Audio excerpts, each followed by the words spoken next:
घरातील फक्त 3 साहित्य वापरून आज आपण एकदम ओठानेच तोडता येणारी अशी नारळाची बर्फी घरच्या घरी बनवणार आहोत. ही रेसिपी मी बनवल्यानंतर बऱ्याच जणांना असंच वाटलं की ही दुकानातूनच विकत आणली आहे. तर ही बर्फी आपण घरच्या घरी फक्त 10 ते 15 मिनिटात तयार करू शकतो. रक्षाबंधनाच्या सणाला ही बर्फी आपण नक्की बनवा. चला तर मग रेसिपीला सुरुवात करूया. त्यासाठी कढईमध्ये एखादी घरातली वाटी धरून आपण 1 कप दूध कढईत घेतले आहे. आता हे दूध आपल्याला थोडंसं गरम होऊन द्यायचं आहे.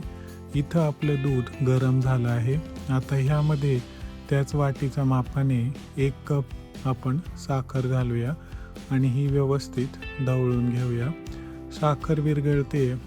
साखर विरघळल्यानंतर दूध थोडंसं पातळ होईल.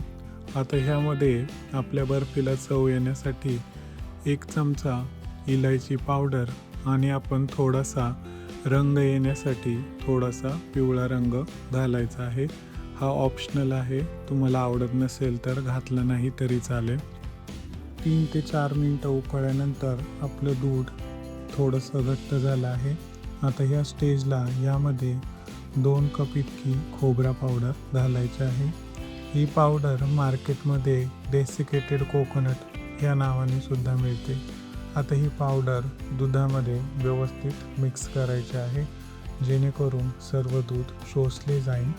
गॅसची फ्लेम आपल्याला मध्यम आचेवर ठेवायची आहे आणि हे सर्व मिश्रण एकदम कोरडे होईपर्यंत किंवा पॅन सुटेपर्यंत आपल्याला त्याला परतत राहायचं आहे. 3 ते 4 मिनिटानंतर मिश्रण थोडंसं सुट्ट झालेलं आहे. आता या मिठाईची चव वाढवण्यासाठी यामध्ये आणखी 1 चमचा तूप इथं घालायचं आहे आणि त्याचसोबत घरातील जी दुधावर साय येते ती 1 चमचा साय घालणार आहे. यामुळं या मिठाईला छान असं टेक्स्चर येतं. आता ही सुद्धा आपल्याला व्यवस्थित मिक्स करायचं आहे जेणेकरून आपली मिठाई एकदम लुसलुसीत आणि रसरशीत होईल.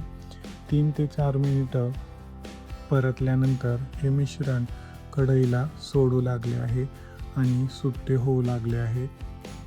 हे मिश्रण पॅनला सोडेल इथपर्यंत आपल्याला त्याला शिजवून घ्यायचं आहे आणि हीच बर्फी जमण्याची कन्सिस्टन्सी आहे. तुम्ही इथं बघू शकता आपलं मिश्रण एकदम सेमी थिक झालं आहे. आता ही बर्फी जमवण्यासाठी घरातील कुठलंही एक ताट घ्यायचं आहे आणि त्याला थोडंसं तूप लावायचं आहे जेणेकरून आपली मिठाई सेट झाल्यानंतर व्यवस्थित काढता येईल. तुम्ही ह्या जागी बर्फीचा ट्रेसुद्धा वापरू शकता. आता आपण शिजवलेलं बर्फीचं जे मिश्रण आहे ते सगळं ताटावर घ्यायचं आहे. या पद्धतीने सगळं मिश्रण ताटावर घेऊन त्याला आपल्याला चौकोनी आकार द्यायचा आहे. चमच्याच्या साहाय्याने तिला पसरवत चौकोनी आकार देऊन घ्यायचा आहे जेणेकरून बर्फी सेट झाल्यावरती कापायला आपल्याला मदत होते. सर्व बाजूच्या कडा समांतर ठेवून मध्यभागी थोडं थोडं थापत याला चौकोनी आकार द्यायचा आहे. तुम्ही इथं बघू शकता आपला मिठाईला व्यवस्थित असा चौकोनी आकार दिला आहे. यासोबत याला मार्केटसारखा लुक देण्यासाठी चांदीचा वर्ख लावायचा आहे. चांदीचा वर्ख ऑनलाईन आपल्याला मिळून जातो. तुमच्याकडं नसेल तर लावला नाही तरी चालेल, पण हा वर्क लावल्यामुळं त्याला एकदम मार्केटसारखा लुक येतो.